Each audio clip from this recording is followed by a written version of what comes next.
All right. So we have a new episode today, and we're going to be talking about Celine songs Materialists. I'm Karan, and Apoorva is also on this podcast. And we thought of starting this episode because of a discourse movement that has generated after Celine song's interview. Uh, Materialist has famously been called broke guy propaganda by a lot of people on Letterboxd. I did read one letterbox review comment though that really made me laugh that said, "Not Celine promoting broke men in this economy," which really made me laugh. What do you think of that? Do Well, you thank you think for it's- asking me about it. I think that it doesn't make me laugh because it really is disappointing to me that I think that there is a very real confusion about feminism and then the history of feminism. I think that because through intersectionality, so much of feminism has been about anti-corporate and then anti-capitalist, and of course it was always on the forefront of fighting classism. So I'm very concerned about the way that we talk about people who are poor. And I think the thing that's very important to me is to stress that poverty is not the fault of the poor. And I think that given that, it is very brutal. I find it very cruel to talk about John as a character who loves Lucy and who is a beautiful character being played beautifully by Chris, and to talk about him as in such cruel terms as broke boy or broke man. I think that there is something about that, the classism of that, the kind of like hatred of poverty, hatred of poor people, who's, again, it's not their fault that they're poor. I think that that is a very troubling result of the way that the wealthy people have, gotten into our hearts about how it's your fault if you're poor and you're a bad person if you're poor. So I think it doesn't make me laugh actually, it just makes me feel very concerned that anybody would talk about my movie and my characters and then to really think about it in such classist terms. Even the whole movie is about fighting the way that capitalism is trying to colonize our hearts and colonize love. And I thought that it would be an interesting conversation to have about what the film meant to us. So we'll start with the basic theme of Materialists. It stars Dakota Johnson, Chris Evans, Pedro Pascal, and it's about a luxury matchmaker, and she gets caught up in this love triangle with a rich guy and a slightly guy of not good means. Let's just put it that way. And the film, we're going to start with a little bit of snippet about what we felt about the film, and then we're going to move on to the discourse. So, Materialist was something that I'm a big Celine song fan, first of all, because of Past Lives. I thought that the filmmaking that she brings in, which is a very soft and restrained tone, which is not really wanting to spoon feed its audience, is something that I really enjoy. So I was happy that first of all they cut the trailer in a way which was like a 90s 2000s rom-com. Hey, are you single? I'm a matchmaker. Give me a call if you want to meet somebody. I deserve someone who fulfills all of my criteria. Nothing over 20 BMI. I don't want someone who likes cats. I'm trying to settle. I promise you're going to marry the love of your life. And from there we went into a film which actually is anything but that. It's taking a very mature take into romance, and I thought that it was one of the better films I saw in the past 6 months. Apurva, what did you think? I was very pleasantly surprised by the movie. Hmm. Same what the trailer did to you. I think it was bait, Hmm. and they cut it intentionally like that to make it seem like a rom-com. Right. But Materialist was a movie that it's anything but a rom-com. Hmm. And in the best way possible. It's got the flair and the vibe and the colors and the energy of a rom-com, but everything in the story and about the characters is just so real in the most unintense way possible, I can say. Hmm. Yeah. And I saw a lot of myself in Lucy as well. Hmm. It's just a very grounded movie. Yeah. So uh, Yeah. I was not expecting to enjoy it that much, but I watched it and I didn't even realize when the movie had ended. So really, Yeah. really, really liked it. Yeah, I think It's the chemistry between all three of them, really good. As well as like for me, the dialogue stood out the most. Yeah, Hmm. that was like really, really nice. Yeah, I think it's relatable because it's hitting a topic so close to home, which is that um, the movie is about how a lot of logic has taken over this aspect of a very irrational aspect of romance. And there's a dialogue which says that I was doing math in my head all the time, and Lucy, being a matchmaker, she has this checklist which she has to meet, and when that person is put in a spot of maybe finding a romance, we see how that goes, and we see that in our lives as well. But what I enjoyed about the film was that there was no judgment with respect to how the characters were handled.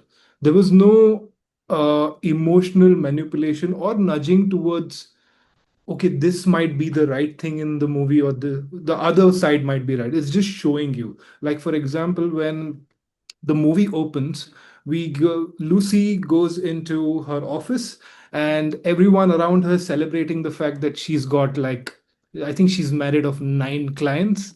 And the way the scene is shot, which is that Lucy enters the office, the people get in the cake, the camera is just moving around her. There's no background music. Yeah, And that, I think when I watched it the second time, I realized that it's shot like a horror movie, actually. It's shot like a very spooky scene because we start the movie with this early, I don't know how to say it, this early man kind of a thing. I don't know what term to yeah. use for this. Cave people Cave in people. love.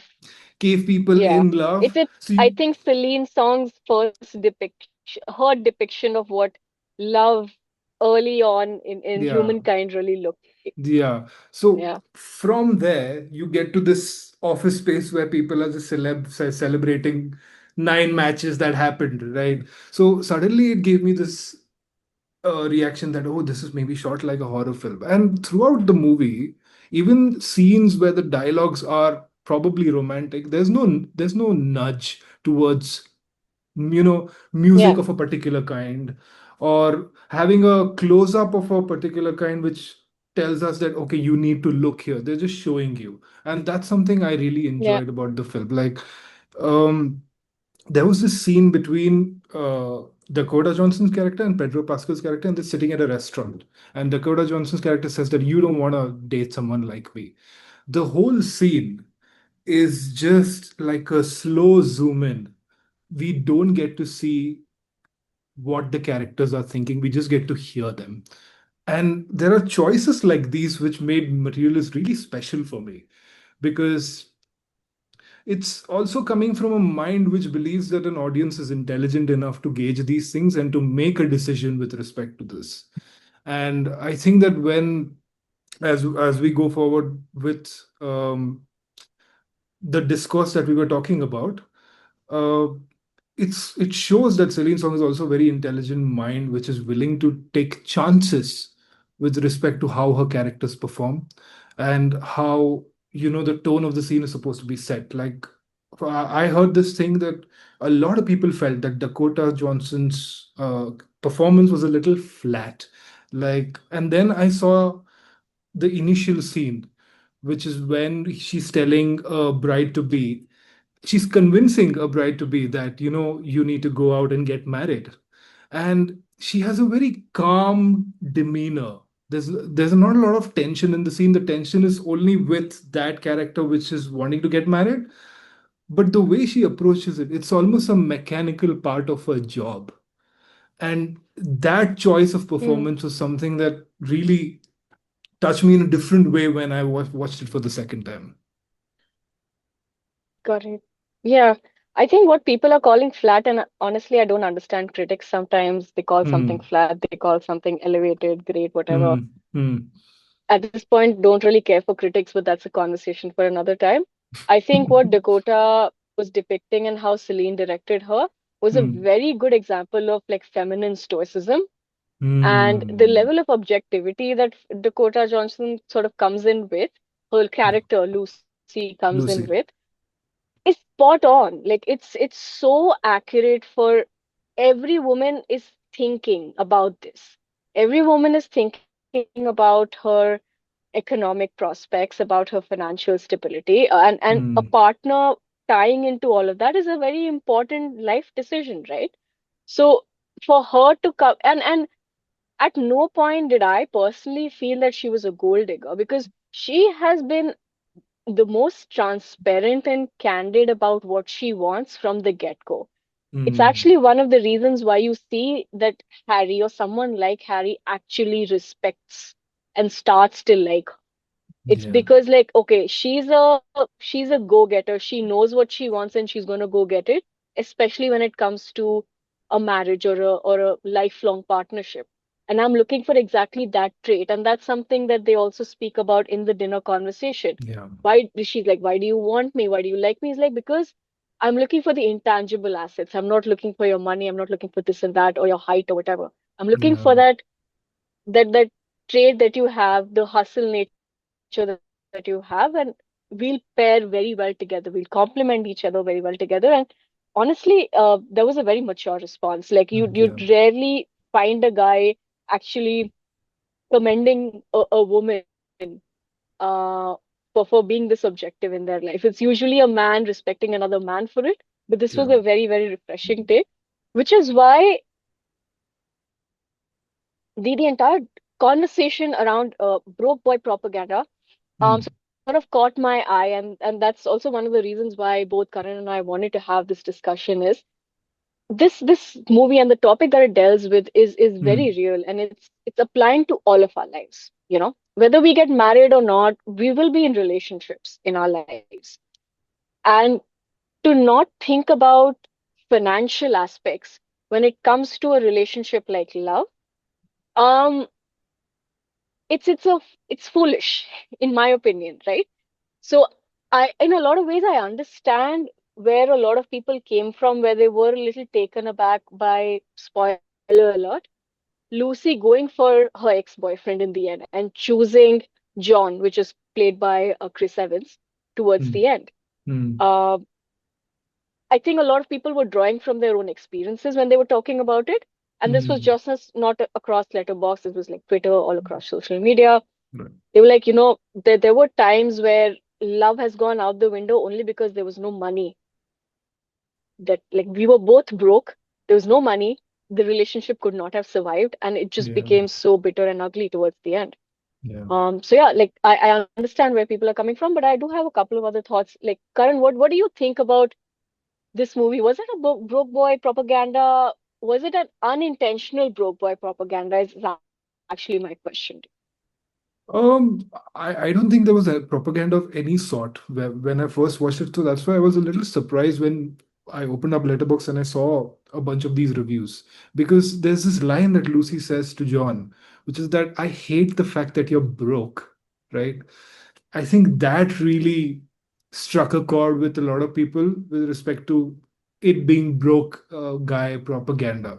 But personally, I don't think it went there. I think that there was a lot of empathy that was given to the characters. Like there was this line that Harry says, which really made me understand Pedro Pascal's character as well, which is that when he's having a dinner conversation with Lucy, he says that I want someone who knows how the world works. Because this is a guy who's like sheltered. It's his family business. He's been rich always, but he wants someone from the outside circle just so that there is a better chance of survival. And I think that the movie raises a very poignant point about what people do to survive and what people do for love. And I think that survival or love and often get tangled together, which is why I think there's this discourse going on.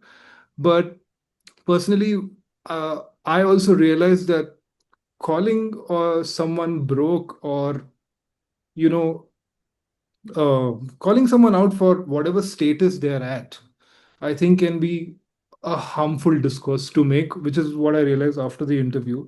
And I also think that uh, I was having a conversation with my friend the other day, and I asked him this question: that would you date someone who's of a different class than you, significantly different class than you? Hmm. Would that be ever a problem? And he said no. And I was like, okay, let's just look at our circle. Do you see anyone who's not in the same class as us? And that was also no. So Mm. we are so disconnected oftentimes to that reality of the situation that when we are confronted, we don't know how, when we're confronted with it, we don't know how we will respond. And I think that many of the times there Mm. are different realities that exist with people, and love is not the thing that comes into the picture at that time.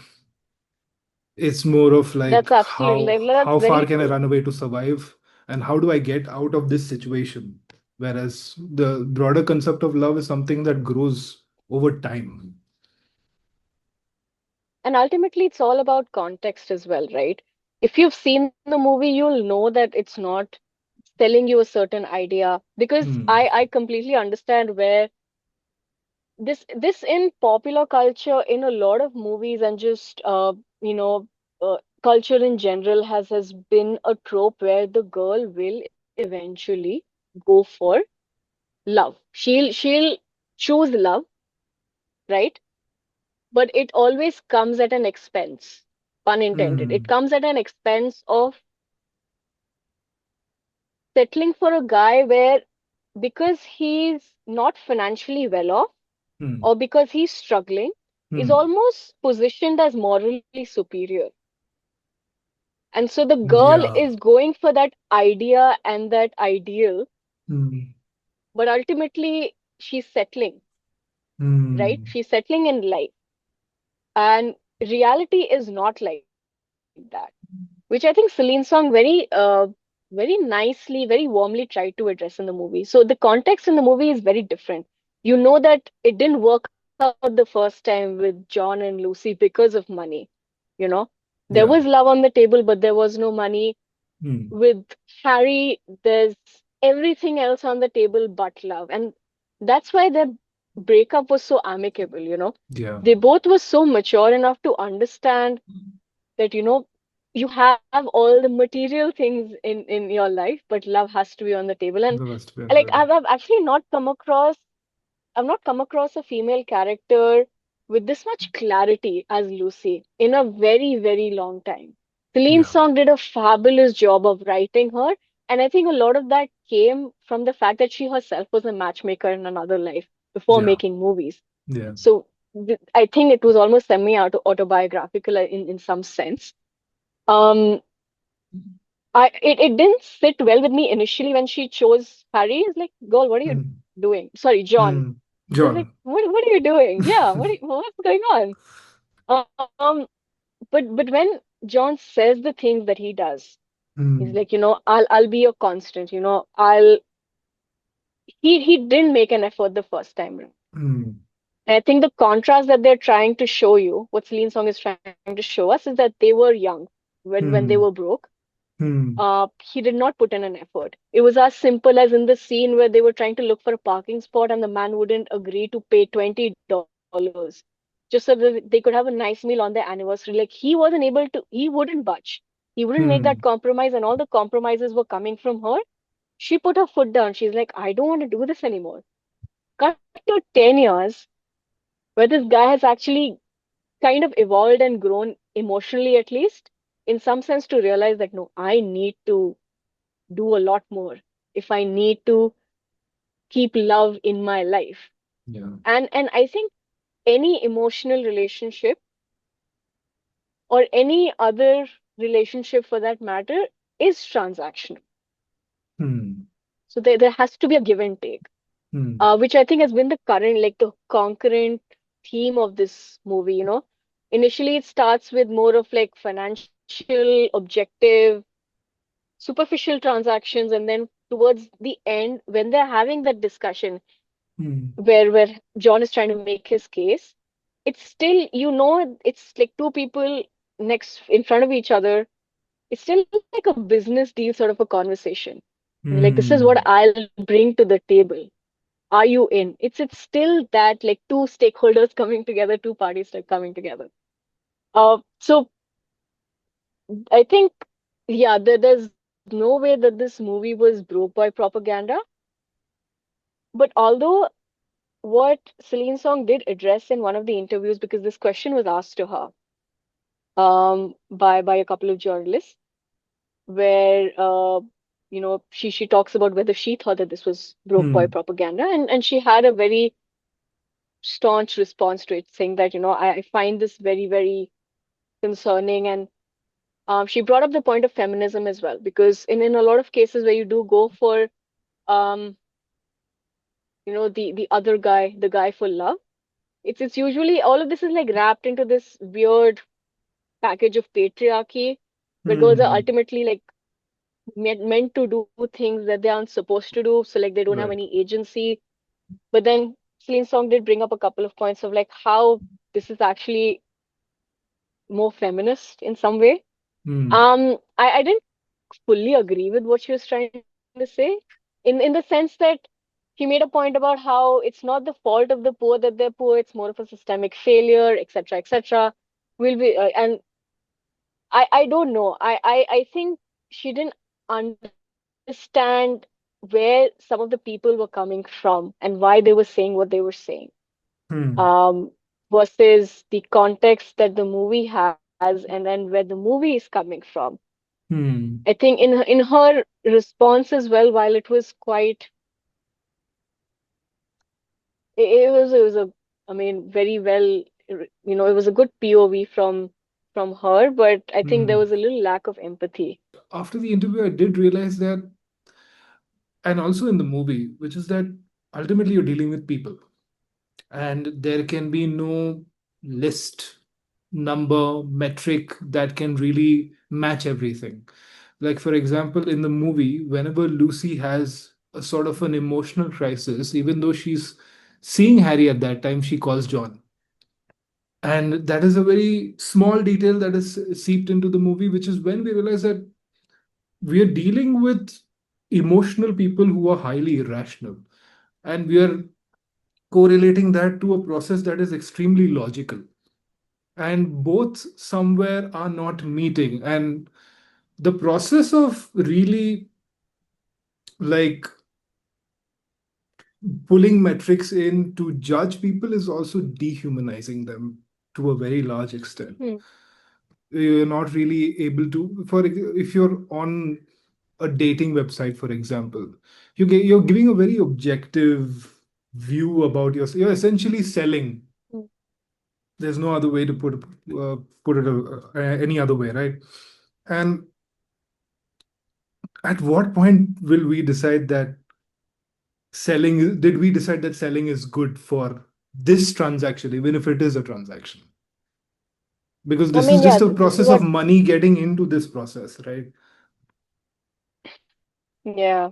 Even Celine Song said that, we've come to a stage where we're commodifying everything, including ourselves. Yeah. And when dating comes into the picture, it gets complicated. It gets complex.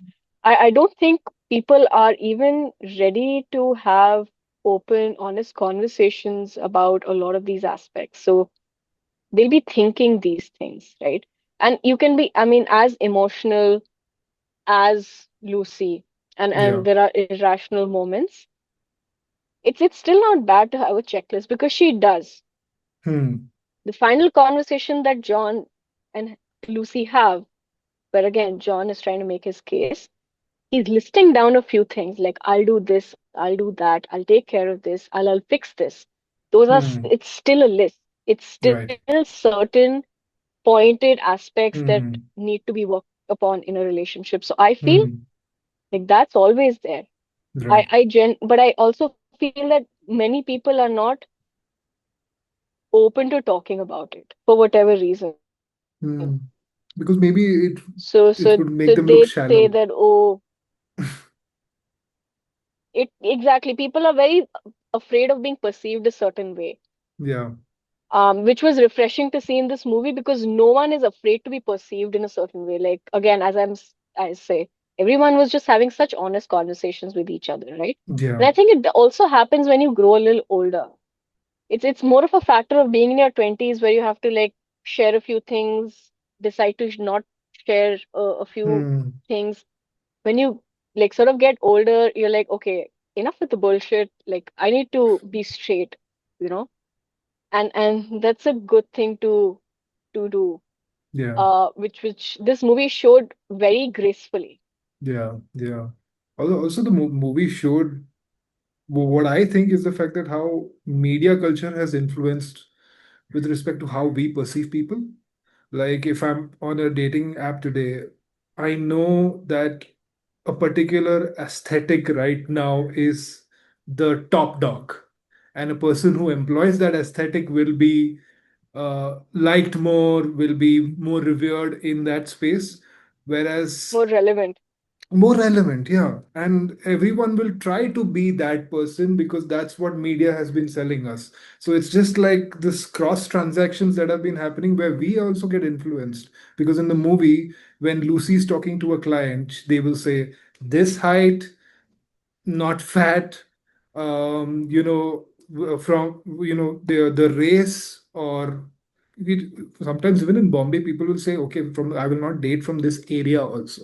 That's also a very real thing, and that's just maybe, and that's also something that I've heard in a lot of hearsay stuff about South Bombay people. So you imply that okay, like I don't want to go beyond this area. I won't go to Yeah, Borivali. I won't go to Daisar. That's not my thing because I want to be part of that club, not this one. And it's just different layers of the same yeah, transaction just going around. We've also entered this phase where everyone sees a partner as an extension of their status.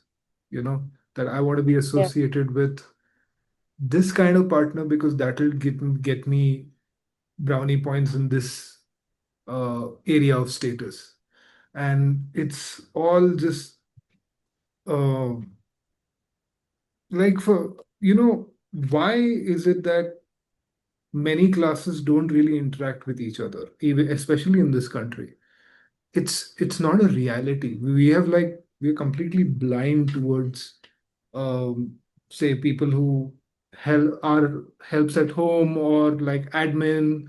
It's just like the I think it's become a point where we become so blind towards income inequality that we have just accepted that this is how it's going to be, and we'll just enjoy being part of this club. And as long as we're in this club and all the things that media associates with this club, it's okay.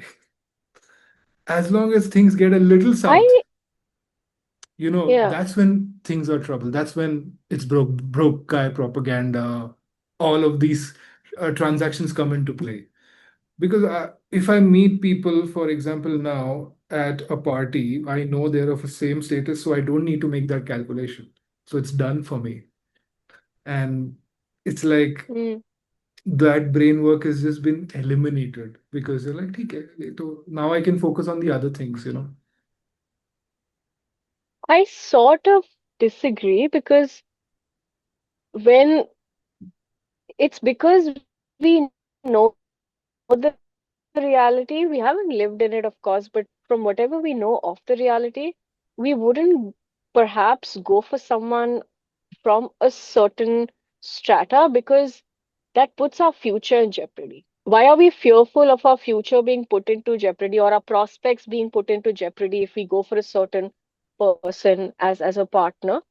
Is maybe because we've seen that reality of theirs, and we just like I can't live this life. I can't live in a 2 BHK. I need at least a 3 BHK after I get married. I at least need to live in this area. I at least we need to have this much money. If we were gonna have kids, we need to put them in this school. Can we both provide that equally, or can you provide that for me? And in a lot of cases in India, it's still a single income household, even in affluent sections. So with girls, it's like, can you make enough money for all of these things to happen? And if you Mm. don't come from a certain background with a certain status or class or whatever, you're scared. I think that fear comes because you are a little aware of the reality. Or You maybe the haven't fear, lived in it, hmm. but yeah, Or maybe the fear can come because I believe that I solely can't be responsible for the things I want. yeah, yeah, that's also It's true. because essentially, if I decide that tomorrow I want a 3 BHK, I can't expect my partner to chip in. Maybe they just dreamt of living in a 1 BHK because that's where they're coming from. But it's just that And you're that's the thing, right? subtly Like, I coerced. think, no, but I don't think, at least on that scale, we have these conversations in India when we are dating. Hmm.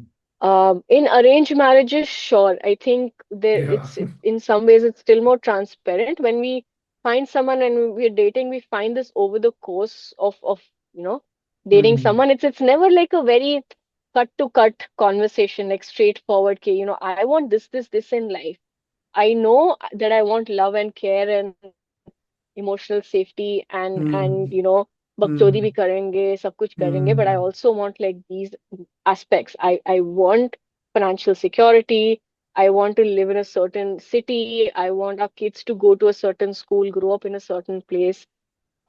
It's discussed a little later. Once we get Hmm. into the rhythm of dating, I feel it's better discussed early on. Then you date them. Like Yeah. at Yeah. least you're aligned. Yeah. Yeah. And do Yeah. you feel, and I'm just like closing out on this as well. Did you feel that Lucy and John kind of trauma bonded a little? Because it seemed like both of their families and their backgrounds, they came from broken homes. They both were actors, so they met in a similar environment. Do you think that they sort of fell for each other because they came from, a similar life and similar childhood? Well, even I didn't see a lot of that in the movie. I saw that there was an emotional attachment because of the backgrounds that they came from. But that same emotional attachment was a problem in the middle of the movie as well. That you're coming from this background, which is why I am not happy with you. So it's a bit of a tiff over there. But I don't think it's a trauma bond. I think there was just a Hmm. matter of survival for Lucy. Yeah. I think this movie was one of those rare examples where it didn't work out the first time because you were Hmm. young, dumb, and broke. Yeah. And it works out the second time because both of you have happened to grow up. Yeah. In many Yeah. cases, one will never grow up, the other one will evolve and move on in a lot of ways. Yeah. Both of these over the 10 years had realizations that okay, you know, there's so many moving pieces in life. Yeah. And they happened to reconnect at that wedding because I don't think if they met at that wedding, they would have ever consciously thought of getting back together or like, hitting Hmm. each other up. But They they bumped were into each other. connecting, even when she was seeing Harry. They bumped into each other at the wedding before she was Oh, dating right, right. Harry, Yeah, yeah, right? yeah, yeah. Oh, yeah. That scene, Yeah, right. exactly. So it's one of those like almost cosmic things where things happen because they have to Yeah, happen for a reason. yeah. Having said that, in all of this like emotional, irrational, conversations and then things, there's still room for like practicality, and you have to have room for practicality, especially girls, I feel, because you can't Hmm. otherwise think of a good life. So the moral of the story is There's no more. money has to be on the table. There is a moral, yes, there is. Are? We are, arey, there's a moral. Okay. Uh, love has to be on the table, but money also has to be on the table. Hmm. It's like both, these are both non-negotiables.